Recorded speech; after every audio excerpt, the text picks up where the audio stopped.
The New England Patriots have recently encountered some of the most thrilling off-season developments, and it certainly merits discussion. Today, a notable event will be analyzed.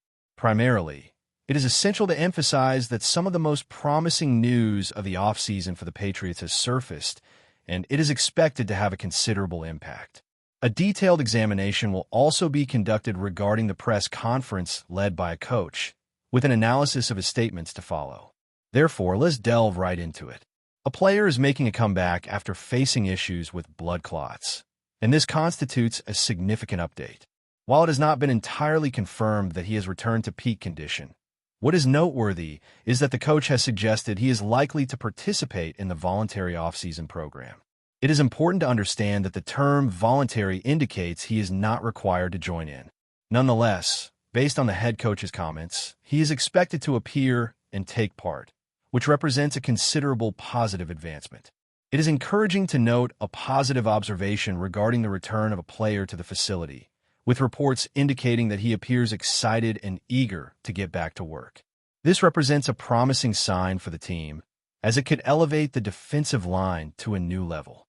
In my opinion, this development could place the defensive line among the top 5 in the league.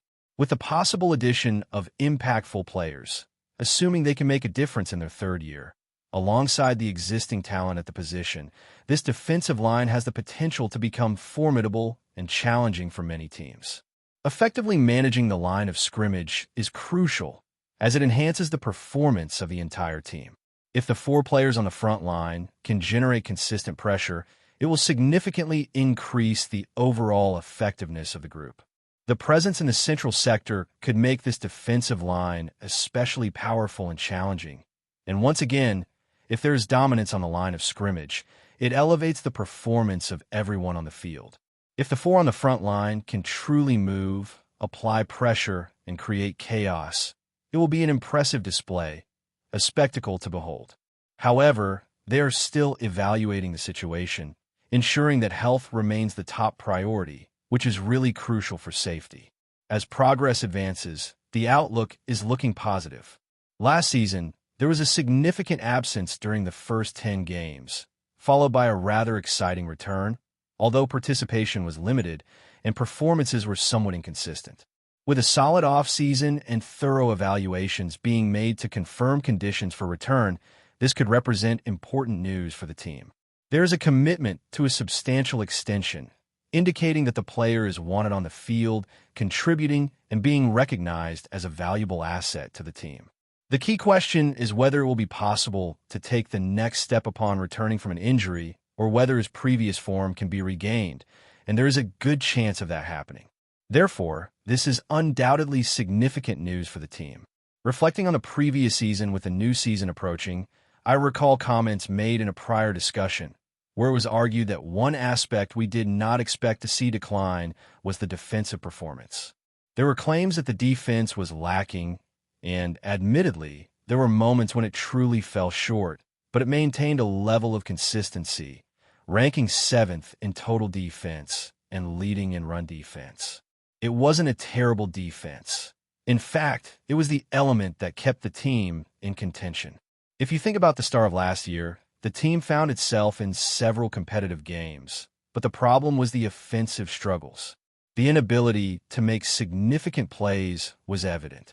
One could argue that even an unconventional player in that situation could effectively throw the ball. If you remember the start of last year, in 2024, the Patriots found themselves in several games, but the main difficulty was that, on offense, they couldn't produce anything meaningful. It seemed like any improvised player on the field could throw the ball without difficulty, maybe even over considerable distances. I believe he could have performed better than the quarterback at times, but that's not the main focus of this conversation. Moving forward, this situation will be of great importance to the Patriots. I would love to hear your impressions of Christian Barmore and his gradual return to voluntary off-season workouts, as you prefer to call them. I'm curious to hear your opinion, as I consider this relevant information and an optimistic indicator for the team, especially in a period of restructuring. One of the coaches of the team highlighted several important points during a press conference. Additionally, if you're looking for a funny moment, I suggest you check out an annual photo that gathers all the NFL coaches. There's always one of them wearing a Hawaiian shirt, and it's really fun. It's definitely worth checking out. Returning to the main focus, he was asked about the current situation at left tackle. He covered several aspects, but mentioned that the roster evaluation continues. It's important to note that they have a player from a prestigious university, as well as another who will also be returning. It's quite likely that neither of them will start in this position. One of them has already had some injuries, and while there is the possibility of progress, it remains an uncertainty. As for the other athlete, I don't believe he'll start either. It's more likely that someone else will assume one of the starting roles, while these players remain as options on the bench. He then mentioned that the draft presents a good opportunity for the team, as there are many players they are considering at different levels. This is a key point. They are evaluating talent and realizing they might find third-round caliber athletes who could make a meaningful contribution. I am confident that between now and the start of the season, we'll have something solid to believe in, and it's being planned to bring benefits. After that, he was asked about the top offensive tackle prospects, specifically regarding two players. It seems I'm mispronouncing one of the names. I'll have to look it up, and I can guarantee I'll do that. He emphasized that these are exceptional young talents. That was one of the most impactful comments made during the conference. He pointed out that they are players with a lot of potential and impressive records. One of them has extensive experience at left tackle, while the other has also played quite a bit as a right tackle. The fact that many of these athletes can play different positions is notable, especially since we know an experienced player is aging. It's true he signed a 3-year contract, but it's a reality that he'll need to be replaced at some point. Although his performance has been consistent, a change is necessary. Let me bring up another player who was projected to be a top 5 pick in this draft had he not suffered an injury. It's quite plausible that a team in need of linemen will consider him for selection. Over the past 2 years, he's played extensively at left tackle, but in one of those years, he participated in almost 800 snaps as a right tackle. I'm just presenting these facts. Yes, there are concerns about injuries, and I don't deny that. However, overall, he will be a valuable asset. This is one of those situations where the team could potentially trade down in the draft, even as far as the 13th pick, and still have a chance to select him. I'm not trying to interpret anything.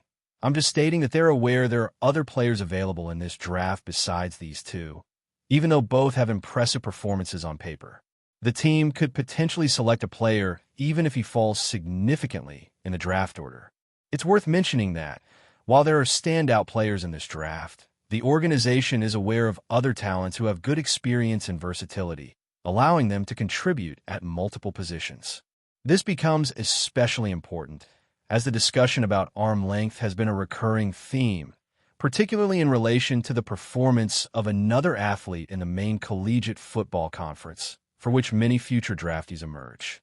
Analyzing game footage from that level provides a clearer evaluation than merely projecting potential. Concerns about physical attributes should be balanced with on-field performance, as demonstrated in the competitive environment of college football. Furthermore, there's a willingness to employ players in different roles, showcasing a commitment to maximizing talent for the benefit of the team. An athlete who has already demonstrated adaptability could be valuable in various capacities, such as offense and special teams, which could enhance the overall dynamic of the team. It will be interesting to see how the team plans to use the skills of a player known for his versatility, especially if there's an intention to increase his playing time in both offensive and defensive units. If the opportunity arises to select such a player, it's highly likely that this decision will be made. When considering the best available player, it's crucial to align the team's needs with the skills of potential players.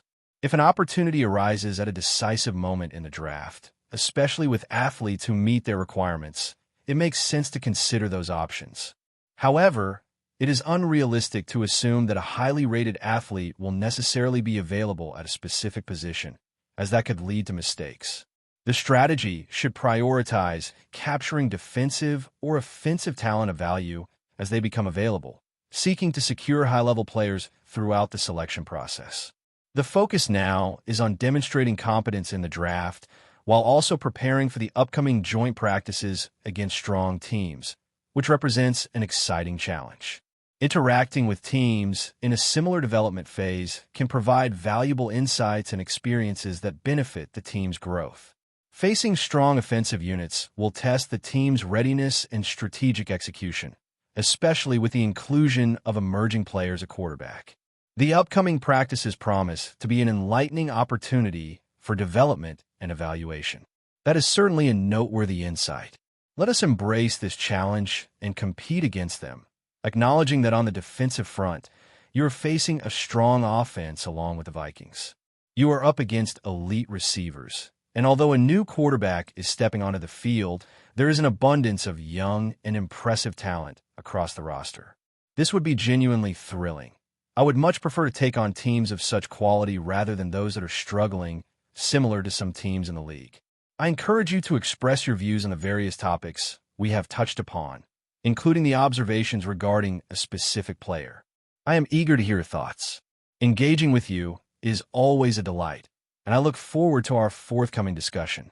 Before we continue, don't forget to subscribe to Patriots Hub and give this video a like. Your support helps us keep delivering the latest updates on our New England Patriots. And don't be shy. Share your thoughts on the news in the comments below. The possibility of Aaron Donald wearing a New England Patriots jersey has sparked an electrifying buzz across the NFL. As one of the greatest defensive players in history, his potential move to Foxborough could completely reshape the Patriots' defensive strategy. Despite Donald's official retirement in March 2024, whispers of a possible return to the field, particularly with a powerhouse like the Patriots, are causing a stir in both the sports media and the locker room. Could the five-time first-team All-Pro be making a comeback, this time for Bill Belichick? The Patriots, known for their tactical brilliance, are eyeing a defensive reinforcer to strengthen their lineup. With Donald's remarkable career, highlighted by 3 Defensive Player of the Year awards and 10 Pro Bowl selections, it's no surprise that New England is considering what would be an extraordinary acquisition.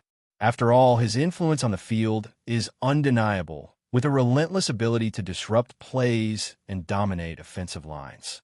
The Patriots have been no strangers to securing veteran talents, and Donald, even at 32, could offer an unmatched presence in their defensive front.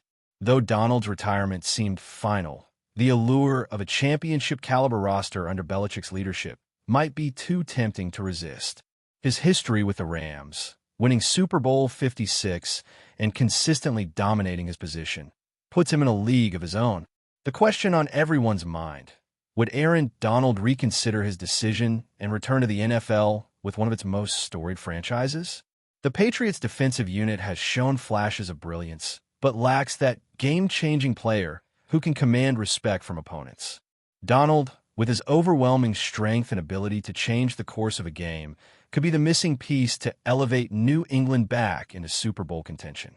His presence would not only fortify the front line, but also set the tone for a new era of defense in the AFC East.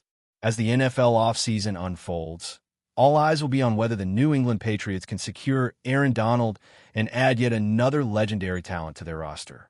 Fans and analysts alike are eagerly awaiting any sign of movement on this front, knowing that the Patriots' next steps could be nothing short of seismic for the future of the league. That's it for this update. If you enjoyed the video and want to stay updated with exclusive news about our New England Patriots, be sure to subscribe to Patriots Hub and hit that like button. We can't wait to hear your thoughts in the comments. See you in the next video.